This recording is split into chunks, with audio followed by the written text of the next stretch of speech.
In the heart of Manhattan's Lower East Side, beneath what is now a bustling commercial district, lie the forgotten foundations of one of America's most disturbing institutions. Between 1834 and 1867, the House of Religious Correction for Wayward Women operated under the iron fist of the Murphy family, claiming to rehabilitate fallen women through Christian discipline. Official records show 456 women entered those doors. Only 127 ever left alive. For over 30 years, the Murphy family perfected a system so depraved that when investigators finally breached those walls, they found evidence of horrors that challenged the very limits of human cruelty. The true story of what happened behind those sacred walls remained buried in sealed court documents for nearly a century, until a construction crew in 1930 unearthed basement chambers that revealed the full scope of their operation. Before we continue with the story of Warden Patrick Murphy and his family's reign of terror, make sure to subscribe and hit that notification bell so you never miss our darkest historical mysteries. Tell us in the comments what state you're listening from. You might be surprised how close these events happened to your own hometown. What the Murphy family created wasn't just a house of correction. It was a perfectly orchestrated machine of exploitation that would make even the most hardened criminals recoil in disgust. New York City in 1834 was a powder keg of moral panic and religious fervor. The Second Great Awakening had swept through America like wildfire, leaving behind a society obsessed with sin, redemption, and the purification of souls. The city's population had exploded to over 300,000 residents, creating overcrowded tenements, where poverty and desperation bred like rats in the walls. Irish immigrants fleeing the potato famine that would soon devastate their homeland arrived, daily in ships that dumped human cargo onto the docks like sacks of grain. It was in this climate of religious hysteria and social chaos that Patrick Murphy, a former prison guard from County Cork, Ireland, saw an opportunity that would make his family wealthy. Beyond their wildest dreams, Patrick Murphy was a man whose imposing 6'3" frame cast shadows that seemed to swallow light itself.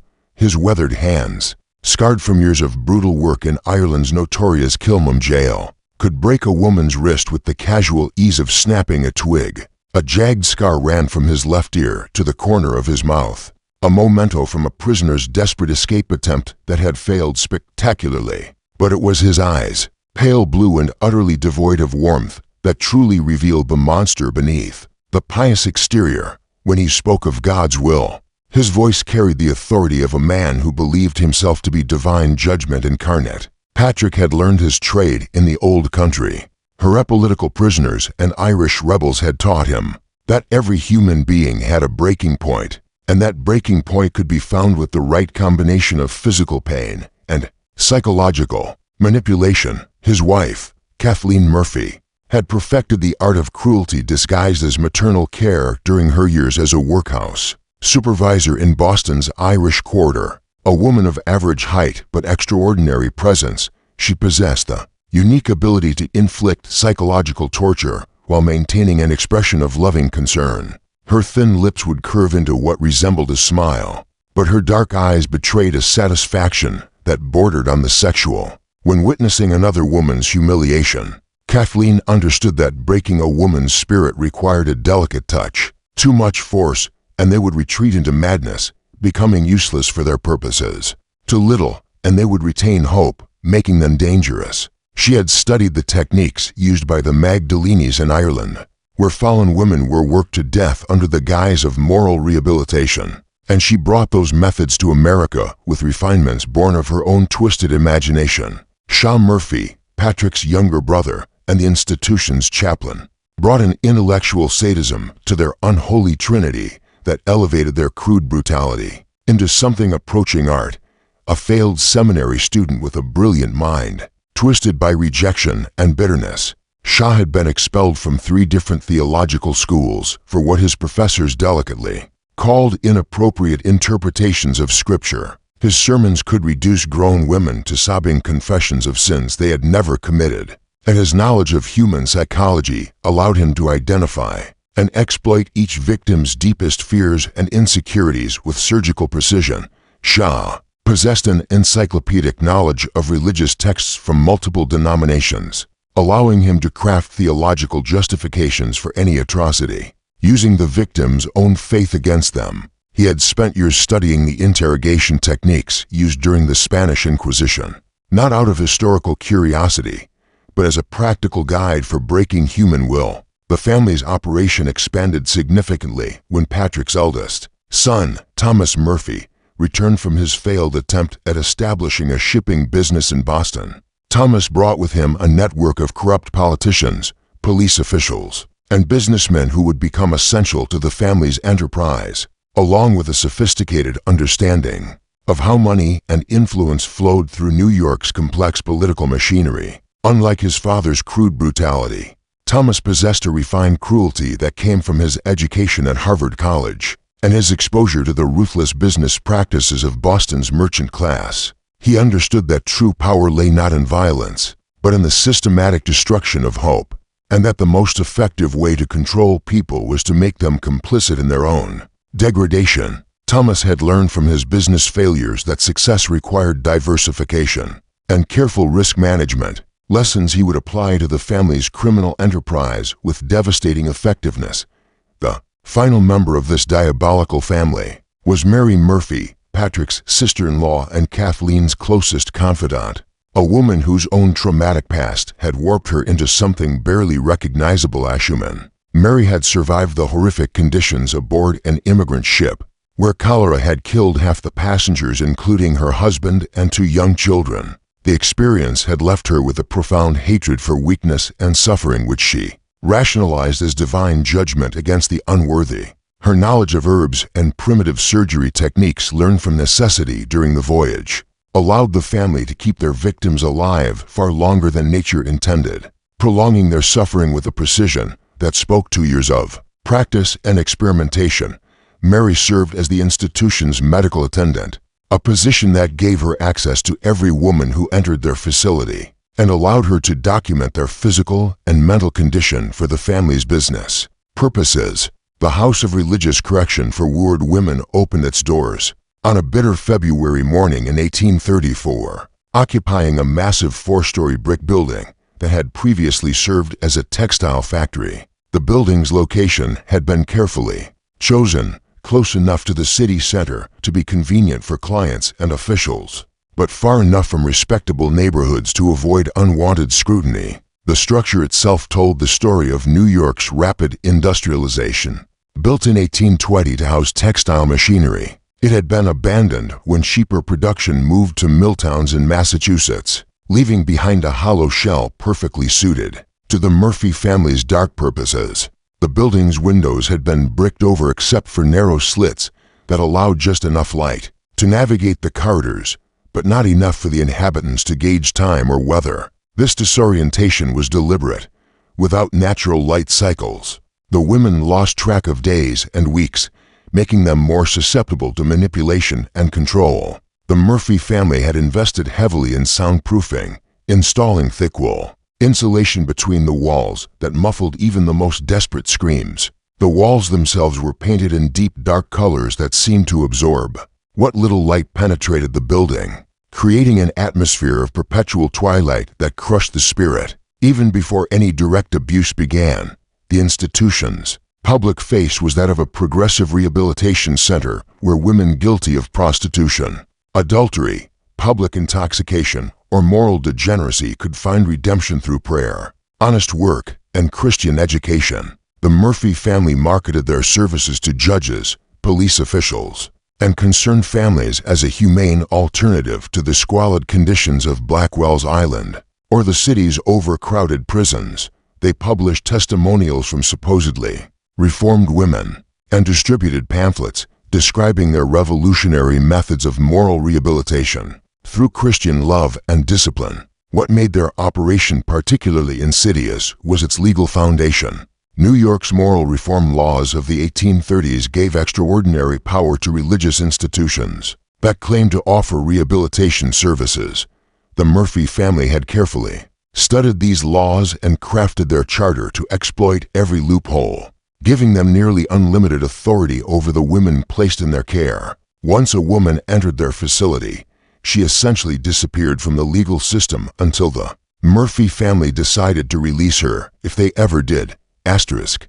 The regulations were so loosely drafted that nearly any action could be seen as ethical decay. Needing institutional control, the Murphy clan's rise relied on a complicated web of bribery that spread across all ranks of New York life, from beat-level officers to the top-tier political leaders in the region.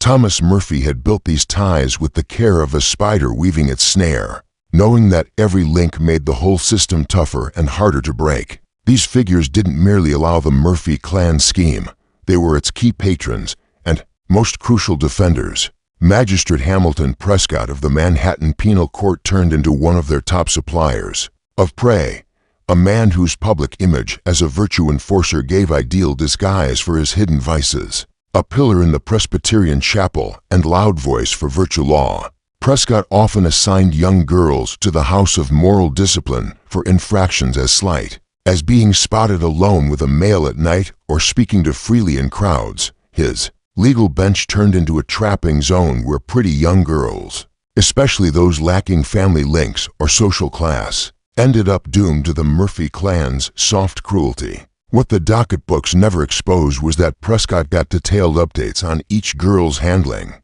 and paid greatly for private times where he could directly watch their reform. Prescott had made a complex method of legal excuses that let him stretch punishments endlessly, keeping his chosen prey nearby for as long as his urges wished. Chief Officer Frederick Dunham managed the intake of girls into the machine, using selective control of ethics laws that were so unclearly formed they could hit almost any girl who drew his patrol's eye. His patrolmen would seek lovely young girls, mainly Irish and German outsiders who lacked family links or rank to resist. Dunham had made a pattern of fake proof that could label any girl as a moral felon. A romantic note could count as cheating proof. A sip of wine could serve as sign of regular drinking, and a chat with a man could mean seduction. His squad was coached to scout for certain kinds of girls, those who were solo, broke, foreign, or easily open to fake charges. The chief kept thorough reports on chosen marks, noting their habits, home ties, and likely flaws that could be used in capture and trial. The Murphy clan's customer base reached well past dirty leaders to involve many of New York's top merchants, doctors, and clergy. Leaders, men whose public facades of moral rectitude made their private degeneracy all the more shocking. Shipping magnate Cornelius Vanderburg maintained a standing appointment every Tuesday evening, paying the equivalent of a working man's monthly wages for the privilege of counseling the newest rivals. Vanderburg had specific preferences that the Murphy family catered to with disgusting precision, and his wealth and influence made him effectively untouchable by law enforcement. Dr. Elias Whitfield, who served on the city's Board of Health, provided medical examinations that determined which women were suitable for the family's most lucrative services, while also ensuring that diseases contracted during their captivity didn't spread to the paying customers. Perhaps most disturbing was the involvement of Reverend Josiah Hartford, pastor of one of Manhattan's largest Methodist congregations, whose participation gave the institution an aura of legitimate religious authority that deflected suspicion for years. Hartford not only provided theological cover for the Murphy family's activities, but actively recruited victims from his own congregation, young women who came to him seeking spiritual guidance, for personal struggles found themselves declared morally corrupt and in need of intensive rehabilitation. Hartford's Sunday sermons often focused on the dangers of moral corruption among young women, creating a climate of suspicion and fear that made his congregation eager to identify and report potential victims. His endorsement carried such weight in religious circles that other ministers began referring troubled women to the House of Religious Correction. Without question, the Murphy family had also corrupted the city's non-social reform movement by infiltrating organizations dedicated to helping fallen women. Mary Murphy served on the board of the Ladies' Moral Reform Society, where she identified potential victims among the women seeking help and diverted them to the House of Religious Correction. Her reputation as a compassionate advocate for women's welfare provided perfect cover for her recruitment activities, and her position gave her access to detailed information about vulnerable women throughout the city. The irony was lost on no one except the victims themselves. The very organizations designed to protect them had been turned into hunting grounds by their predators. Thomas Murphy had established financial relationships with banks and investment firms that laundered the family's profits through legitimate business ventures. The Merchants Bank of New York, under the direction of President Samuel Rothwell, accepted large cash deposits from the institution without question and invested the money in shipping ventures, real estate, and government bonds. This financial network not only cleaned their dirty money, but also gave the Murphy family legitimate income sources that could withstand scrutiny from tax collectors and investigators. Life inside the House of Religious Correction followed a carefully designed pattern intended to break down human dignity and resistance, a process that started the instant a woman stepped over the doorway and lasted until she either perished or was shattered so entirely that she could never become a danger to the scheme. Fresh captives were handled through an entry rite that acted as both degradation and mental programming, aimed to erase their sense of self and get them ready for the terrors that awaited. The welcome procedure began in what the Murphy clan named the Sanctification Room, a dark, windowless chamber in the structure's lower floor, where incoming girls were put through a shaming rite masked as a health check and holy purification. Women were stripped bare and subjected to intrusive health reviews led by Mary Murphy, who claimed she was screening for illness signs, but in truth was logging body details for the clan's buyer archives. Every trait was noted: hair shade, eye shade, unique markings, bodily flaws, and guesses on age and past sexual history. This data was gathered into full profiles that were sent to the clan's buyers, letting them choose girls by their exact tastes. After the body exam came what Shaw Murphy termed soul evaluation, a mental grilling designed to uncover each girl's dreads, spiritual beliefs, family ties, and weak spots. Shaw had built a deep knowledge of human thinking that helped him swiftly spot the mental pressure points that would work best for breaking each single target. Some girls could be ruled by spiritual blame, others by harm aimed at kin, and others by hopes of later freedom.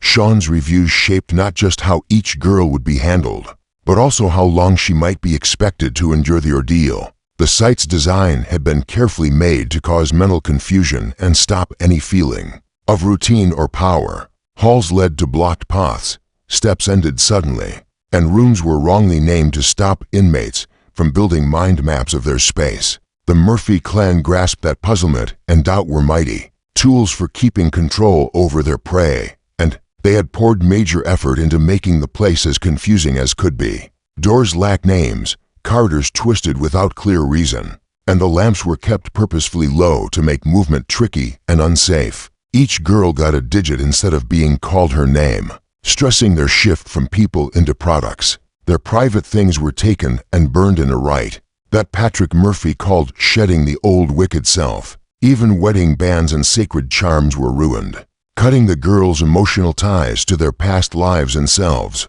The burning rite was done with deep gravity, with Shaw Murphy giving speeches on rebirth and cleansing while the girls were made to view their last links to the outer world turned into smoke.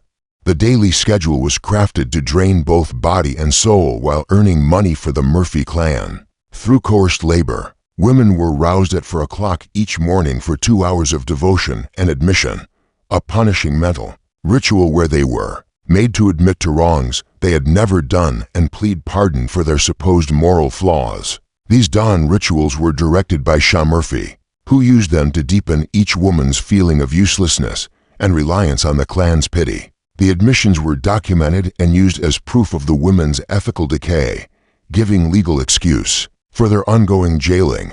Morning meals included watery mush made from rotten grains and old bread, hardly enough food to stay alive, but too little to hold on to power or health. The poor meals were another method of rule. Starved, frail women were less prone to rebel or try escape, and their failing bodies made them more reliant on their jailers to keep living.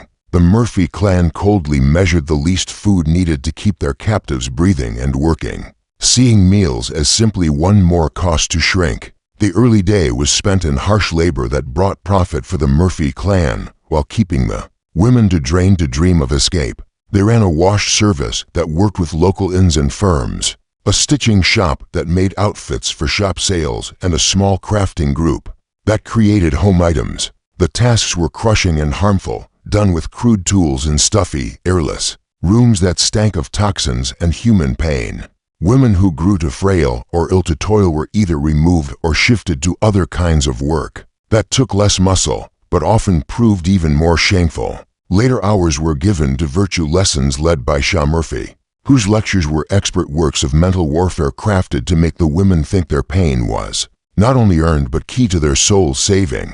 Shah had studied the tricks used by holy tormentors during the Spanish Inquisition and reshaped them for his goals, using regret, disgrace, and terror to tear down mental guards. His late-day lectures often went on for hours, with women forced to keep standing while Shah listed their sinful flaws and the holy wrath their crimes had pulled onto them. Nights brought the most dreadful part of life in the place, the private mentoring talks with guests where the Murphy clan's real trade occurred. Women were told these talks were part of their healing, that rich Christian males were kindly giving their time to offer ethical advice and holy support. The truth was far darker than even the bleakest witness could have guessed. These sessions, held in specially prepared rooms in the building's basement, were where human beings were reduced to objects for the gratification of men whose wealth and social position had convinced them that other people existed solely for their pleasure. The family had developed an elaborate system for categorizing their victims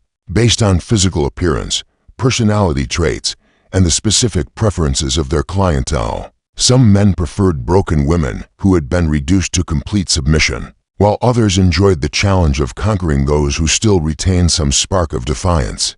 The Murphy family catered to every perverted desire, transforming what should have been a place of healing into a marketplace for human degradation, where women were bought and sold like livestock.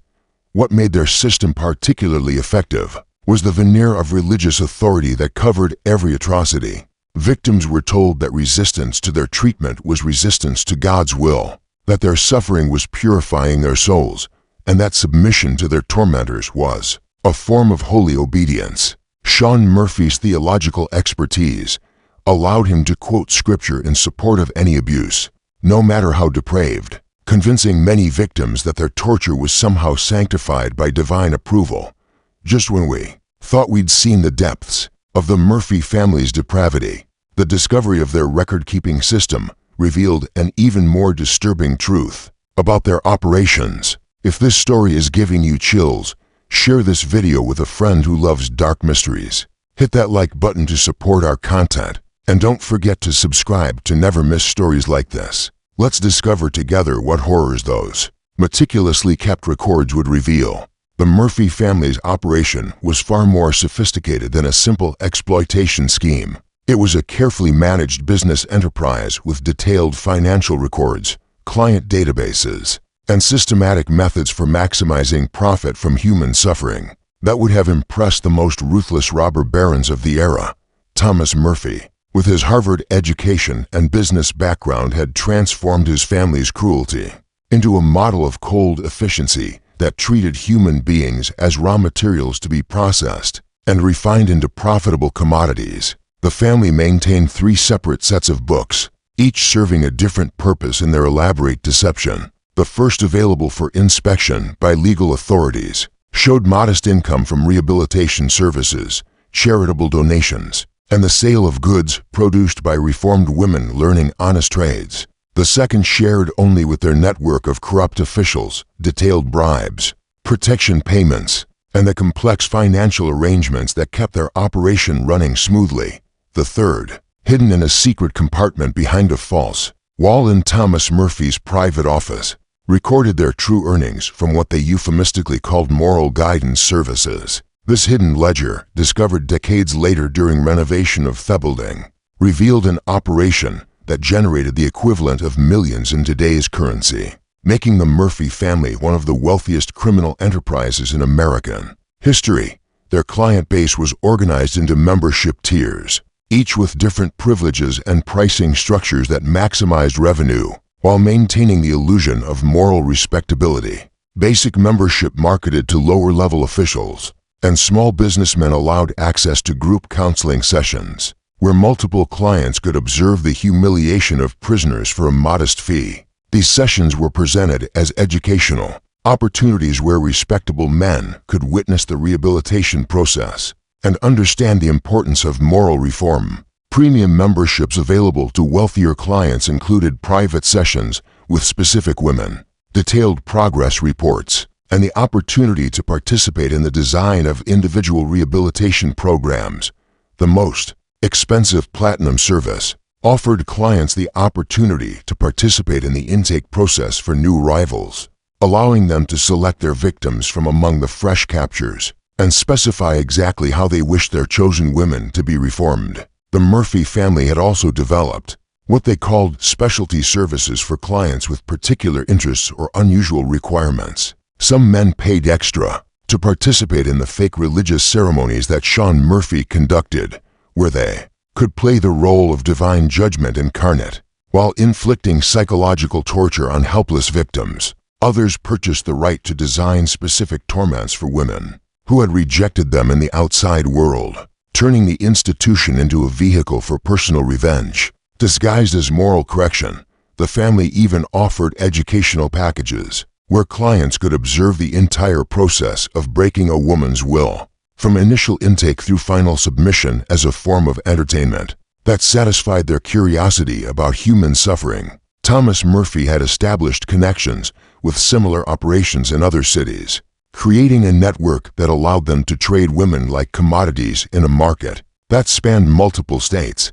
A client who grew bored with local offerings could request someone from Philadelphia or Boston, while the Murphy family could dispose of victims who had become too broken to be profitable by shipping them to partner institutions. This interstate trade was disguised as transfers for specialized treatment and was completely legal under the loose oversight of religious rehabilitation programs. The network also served as an early warning system, allowing the various operations to share information about potential threats and coordinate responses to law enforcement investigations. The family's most disturbing innovation was their breeding program, though they never used such crude terminology in their carefully coded records. Young women who became pregnant during their captivity were kept in special quarters in the building's attic until they gave birth, after which their children were either sold to childless couples willing to pay substantial fees for rescued orphans or raised within the institution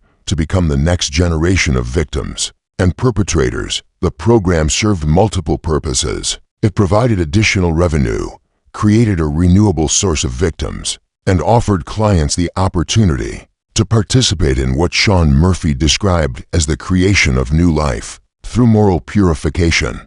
Mary Murphy handled this part of the scheme with the same icy precision. She applied to her health duties, keeping detailed wellness charts on every woman that logged monthly cycles, pregnancies, and body state with the accuracy of a farm breeder. Her grasp of plants and crude healing methods let her end unwanted pregnancies or secure healthy births based on what would earn the most for the clan at any moment. The infants born inside the facility were raised unaware of their real beginnings, told they were orphans rescued from the streets by the Murphy clan's Christian goodness. The Murphy clan had also learned that their captives' labor could be sold beyond the simple factory tasks they did each day. Kathleen Murphy arranged deals with honest firms to supply changed women as house helpers, stitchers, and mill workers. These women, totally shattered by their ordeal, became ideal staff. They never argued, never stole, and never made problems because they had been shaped to believe that any kind of defiance would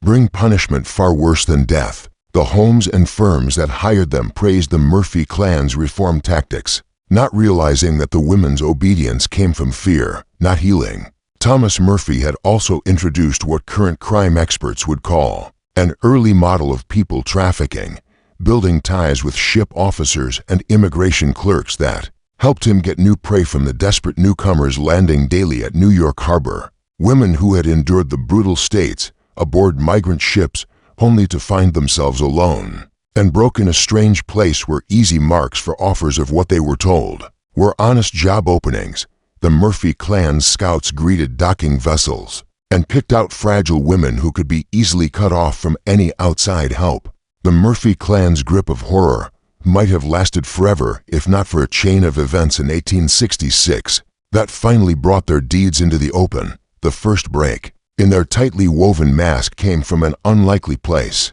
The same corrupt system that had shielded them for more than 30 years suddenly became a danger as political tides turned and fresh reform waves took hold in local rule. Inspector James Flanagan of the Metro Police had been reviewing a string of vanishings in the Irish zones of southern Manhattan. At first just a common missing person file that drew little notice from his bosses. Young girls were disappearing at a shocking pace, and their families' desperate cries for help had gone unheard until Flanagan's own niece, Margaret O'Sullivan, went missing after getting locked up for drunken behavior after her fiance's funeral.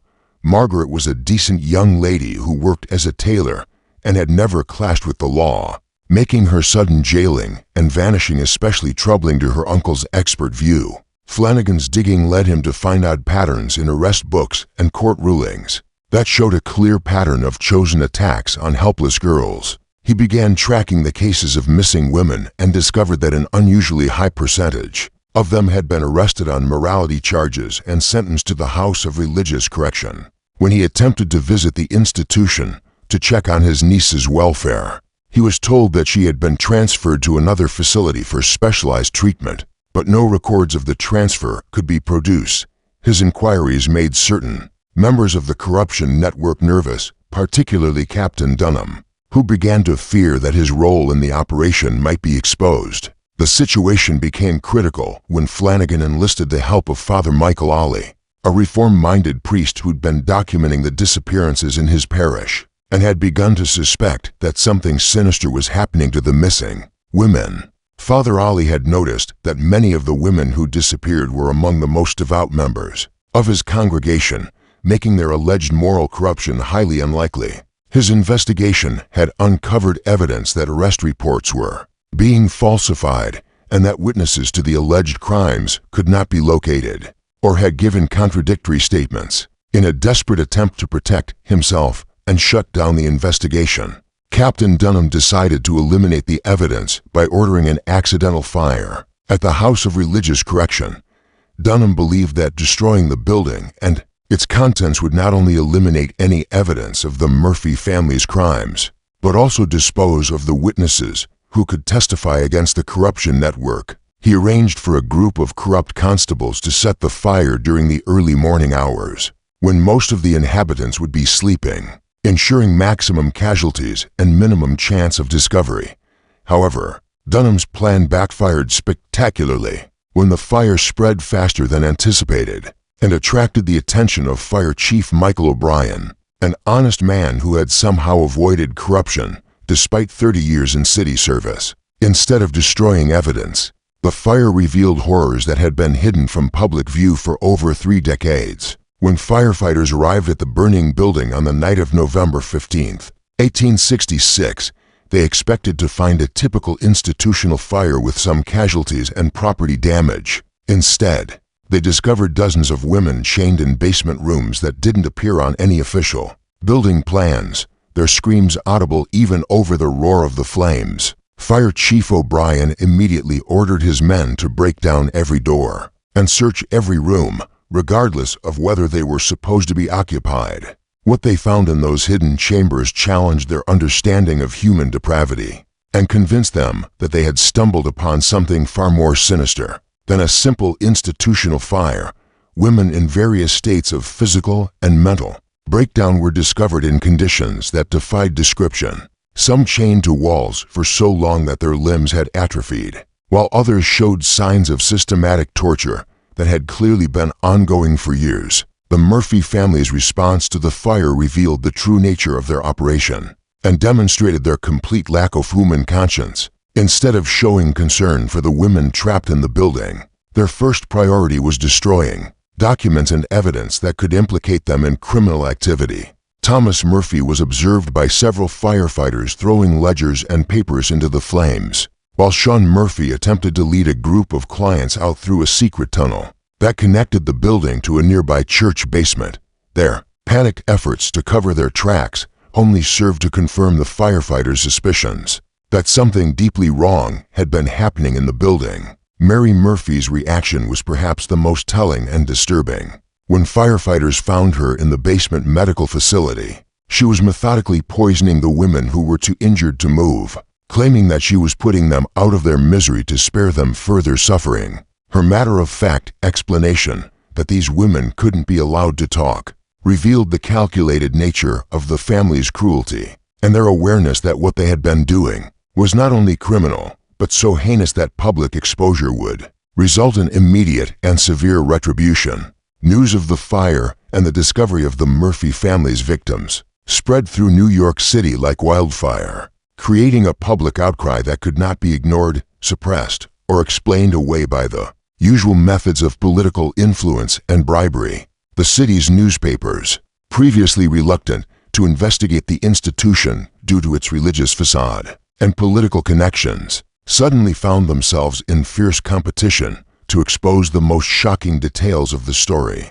and identify the prominent citizens who had been involved in the operation. The Herald's investigation, led by veteran crime reporter Samuel Jennings, revealed the extent of the corruption network that had protected the Murphy family. For over 3 decades, Jennings had spent weeks tracking down financial records, interviewing survivors, and following the complex web of payments and favors that had kept the operation running smoothly. His series of articles published over the course of several weeks provided detailed accounts of bribes, illegal transfers, and cover-ups that reached into the highest levels of city and state government. The expose implicated judges, police officials, politicians, businessmen, and religious leaders in a conspiracy so vast and shameless that many readers initially refused to believe it could be true. Judge Hamilton Prescott, facing imminent exposure and arrest, was found dead in his chambers just hours before a warrant was issued for his arrest.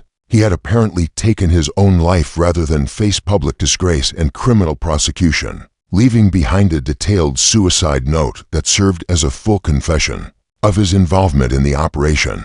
His note, published in full by the Tribune despite its graphic content, detailed not only his own crimes, but also implicated dozens of other officials and clients. Prescott's confession provided investigators with a roadmap to the entire corruption network and gave them the evidence they needed to begin making arrests. Captain Frederick Dunham attempted to flee the city with his family, but was arrested at the harbor with a suitcase full of cash and detailed records of his payments from the Murphy family.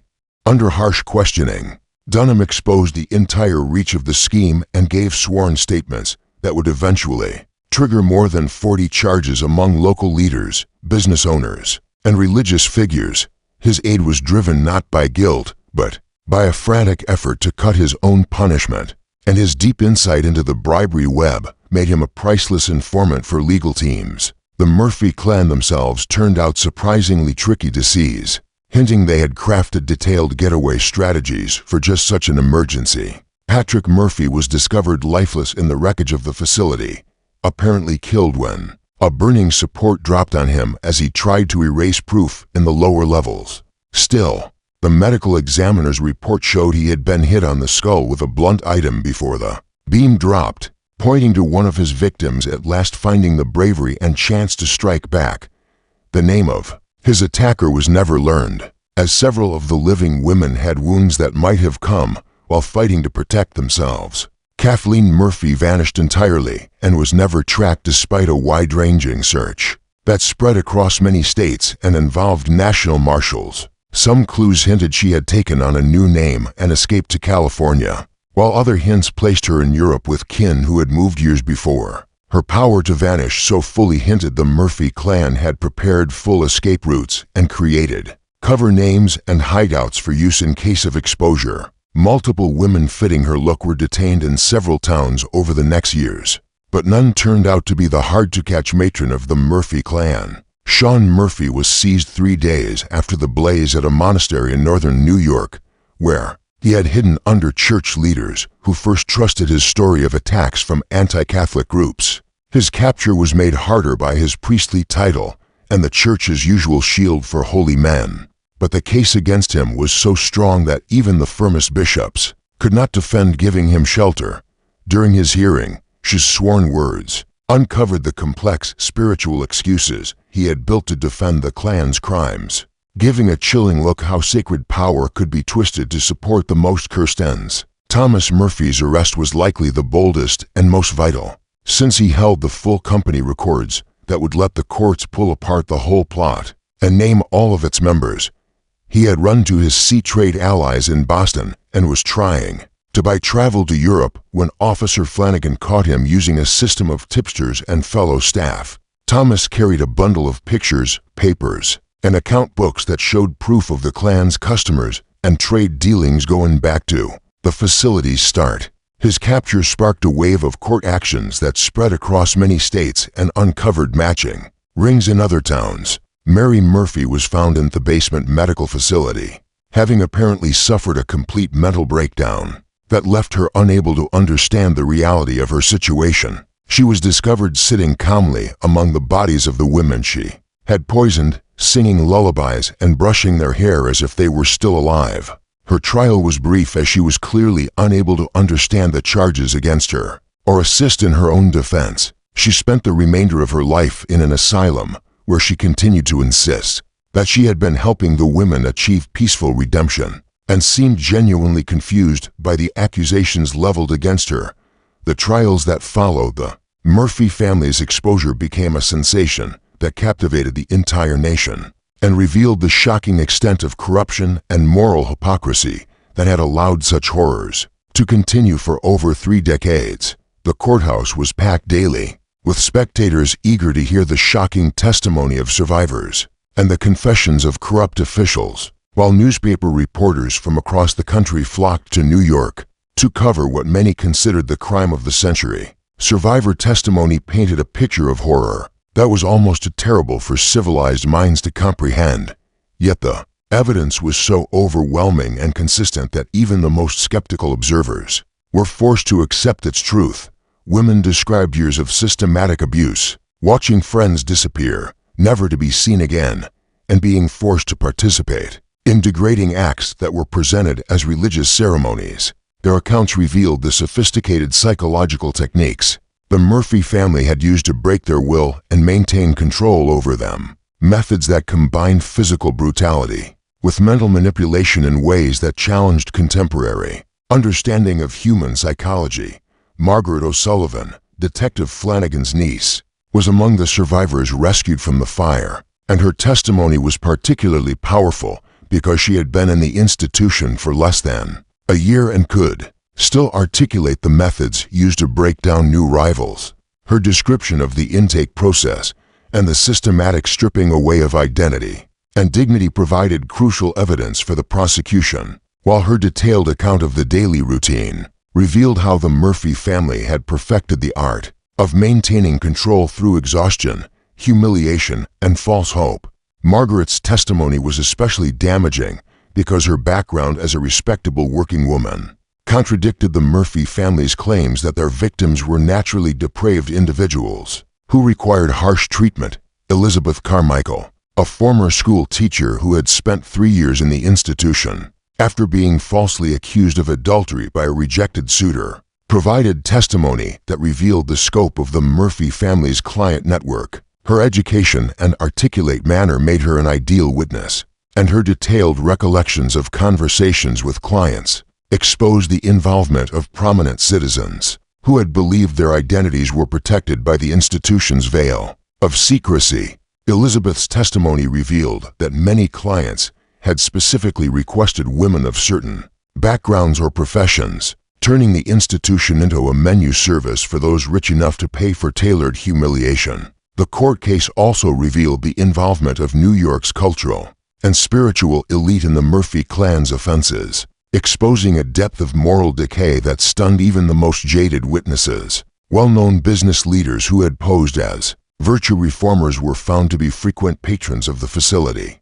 their identities showing up again and again in Thomas Murphy's precise client logs. Church officials who had spoken about saving fallen women were exposed to have taken active parts in their abuse, using their sacred influence to target and gather victims. For the Murphy clan's scheme, Reverend Josiah Hartford's case was especially explosive due to his rank in the Methodist circle and his image as a virtue warrior. His legal team tried to paint him as a well-meaning pastor who had been misled by the Murphy clan's fake claims of healing, but the proof against him was crushing. Victims swore that Hartford had directly taken part in their torment, using his spiritual training to build twisted reasons for their pain. His private notes taken during his capture revealed a man who had long cast aside all signs of Christian ethics and saw his victims as tools made by God for his own joy. The financial logs taken from Thomas Murphy gave proof of the ring's money reach and exposed ties to linked centers across the nation, revealing a chain of abuse that had worked under the name of moral rescue for years. The records proved the Murphy clan had been in touch with handlers in Philadelphia, Boston, Chicago, and other large towns, swapping tricks, exchanging victims, and sensing their efforts to dodge police focus. This shock led to probes in many towns that uncovered similar rings. Though none matched the size or cold cruelty of the Murphy clan system, the court process was made harder by the truth that many of the Murphy clan's deeds had been legally allowed under the wide rules given to holy rehab centers.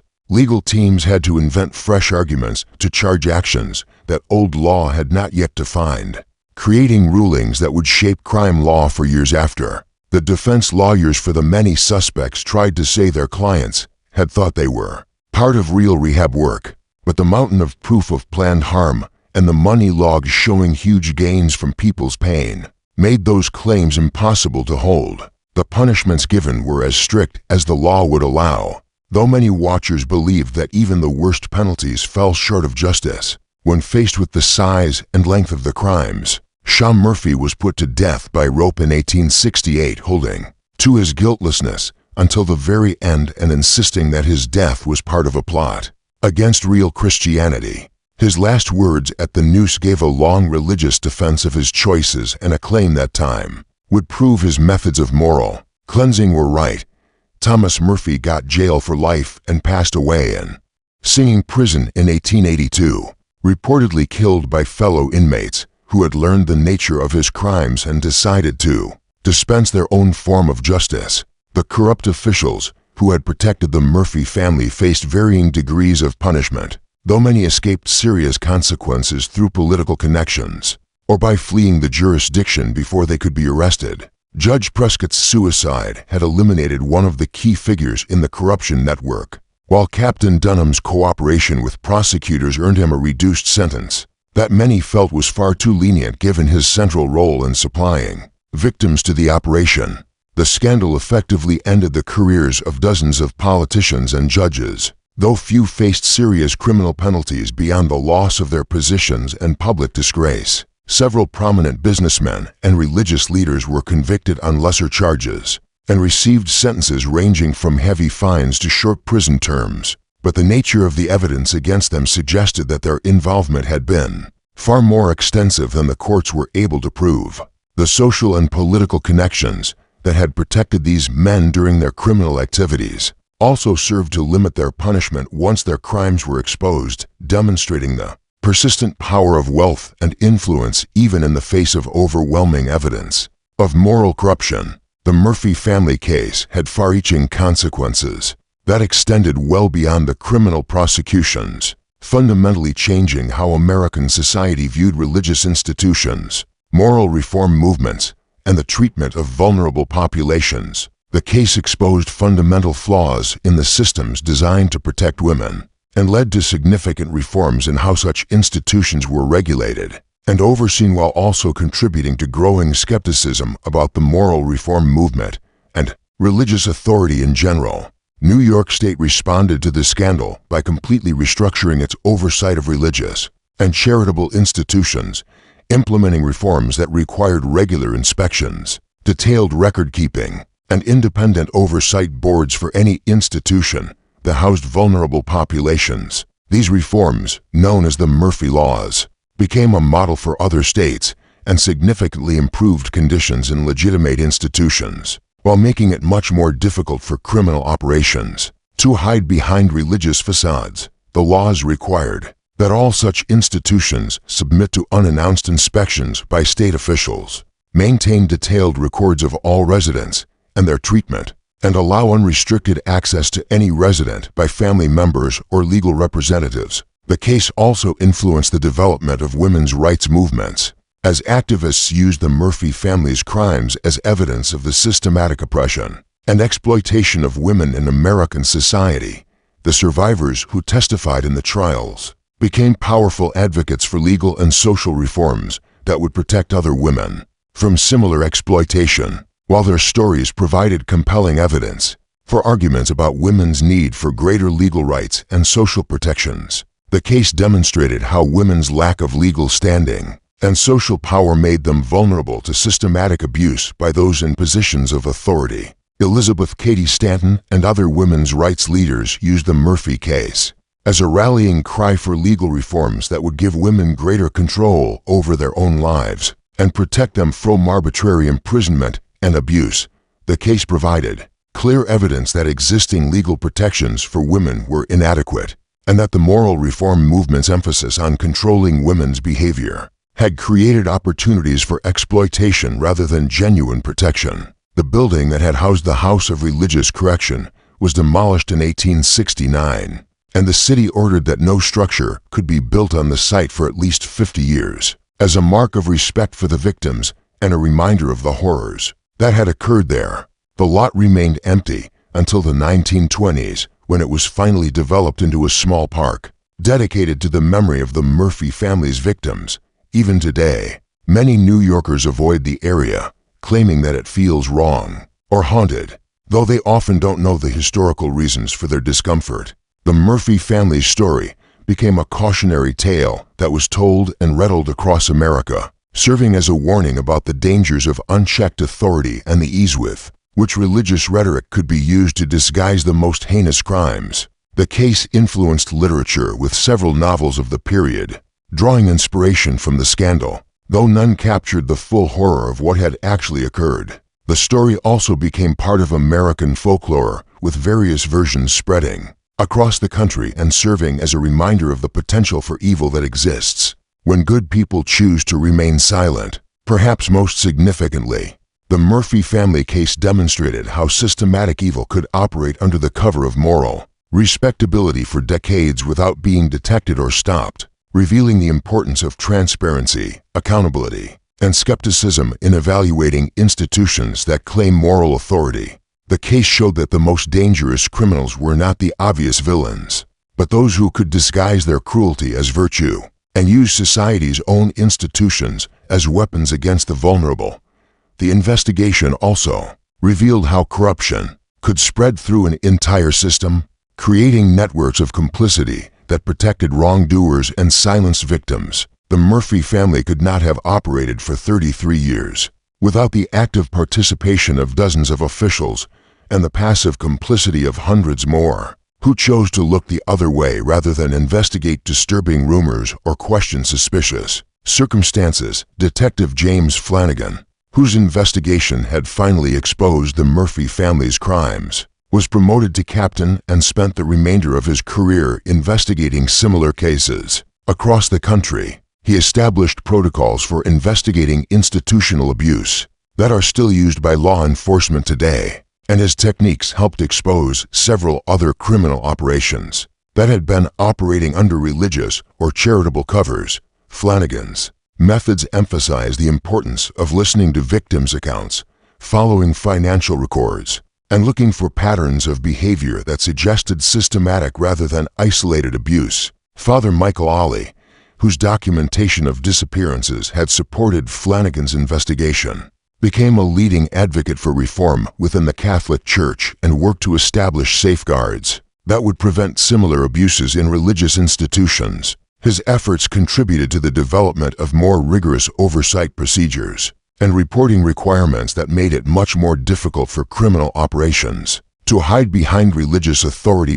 Just when we thought the full horror of the Murphy family's crimes had been revealed, the discovery of their hidden archives in 1934 would expose even more disturbing aspects of their operation. If you're finding this story as chilling as we are, Make sure to hit that like button and share this video with someone who appreciates dark historical mysteries. Your engagement helps us continue investigating these forgotten horrors of American history. In 1934, nearly 70 years after the Murphy family's downfall, construction workers renovating the building that had been erected on the site of their former operation made a discovery that would reopen wounds that many had hoped were finally healed.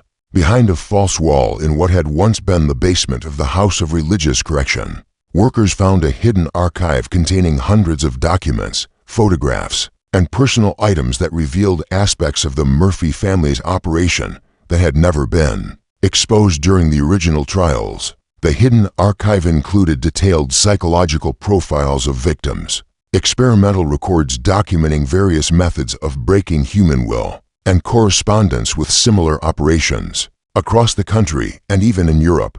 Perhaps most disturbing were the photographs, hundreds of images documenting the systematic abuse and degradation of victims over the course of decades. These photographs had apparently been taken for the entertainment of clients and as records of the institution's rehabilitation methods, but they provided modern investigators with evidence of crimes that had been too shocking for Victorian-era prosecutors to present in court. The archive also contained extensive correspondence between the Murphy family and operators of similar institutions in London, Paris, and other European cities, revealing that their operation was part of an international network of exploitation that had operated under various religious and charitable facades. The letters discussed techniques for breaking victims, methods for avoiding law enforcement attention, and business arrangements for trading women between different operations. This correspondence suggested that the Murphy family's crimes were not an isolated American phenomenon, but part of a broader pattern of exploitation that had infected charitable and religious institutions across the Western world. Among the most chilling discoveries were Sean Murphy's personal journals, which provided insight into the theological and philosophical justifications he had developed for the family's crimes. His writings revealed a man who had convinced himself that he was conducting legitimate religious experiments in human nature and redemption, testing the limits of human endurance and faith through systematic torture.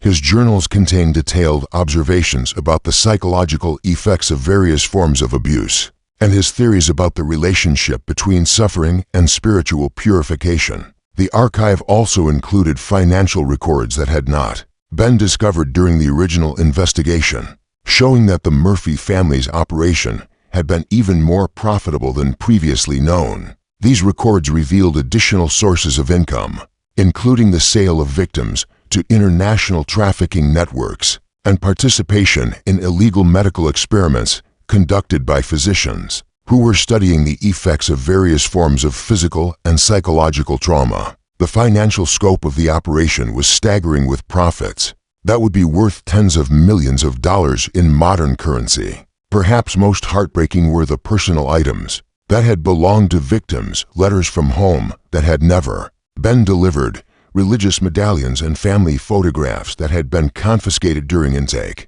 and diary entries that some women had managed to write in secret during their captivity. These items provided names and faces for many victims who had previously been known only as numbers in the Murphy family's records, allowing historians to begin the process of documenting individual stories and honoring the memory of those who had suffered and died in the institution.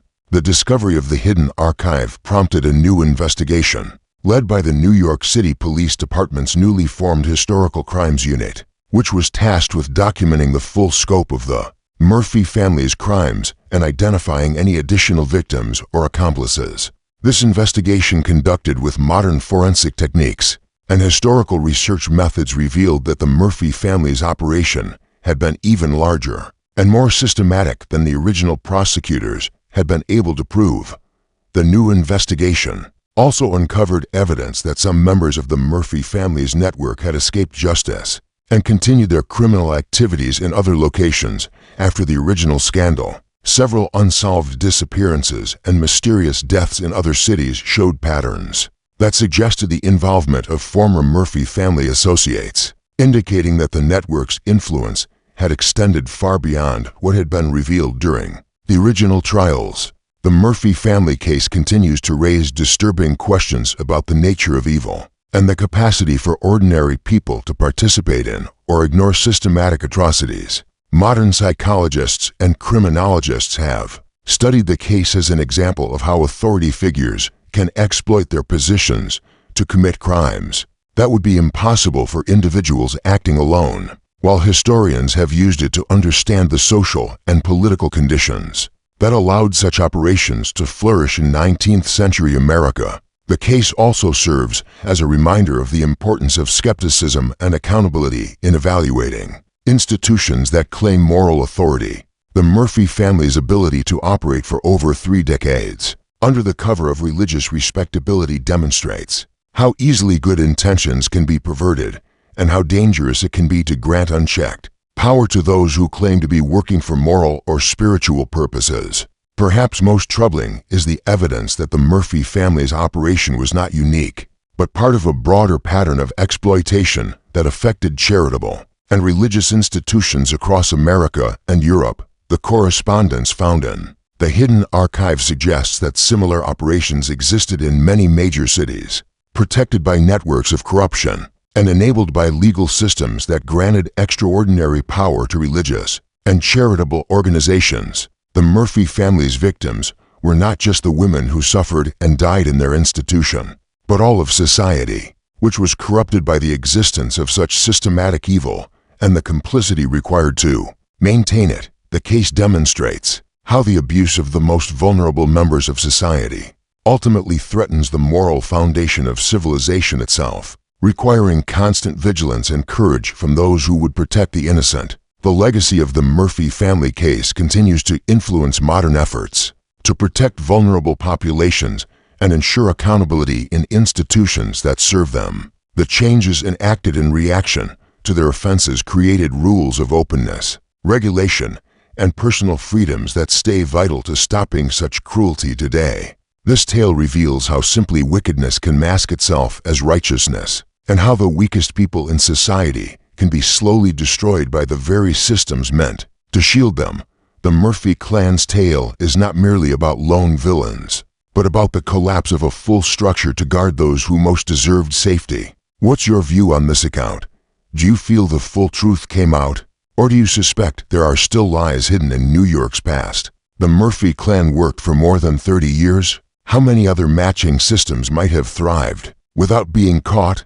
The proof hints that their web reached much further than what was legally chased. Drop your thoughts below and tell us what you think about this grim piece of American memory. If you like tales that uncover the secret terrors of our history, follow our page and tap the alert bell so you never miss our dives into America's darkest corners. Pass this tale to someone who values real crime and historic puzzles side by side. We can make sure that these tales are not lost and that past warnings keep teaching us about the danger of evil when decent people choose to stay quiet. The Murphy clan's memory reminds us that the cost of safety is endless watchfulness, and that those who pretend to speak for faith or virtue must be watched the most of all. In honoring their prey, we respect not only their past, but our pledge to stop such evil from ever rising again. Catch us in the next story where we keep uncovering the buried truths that the past hoped you'd never find.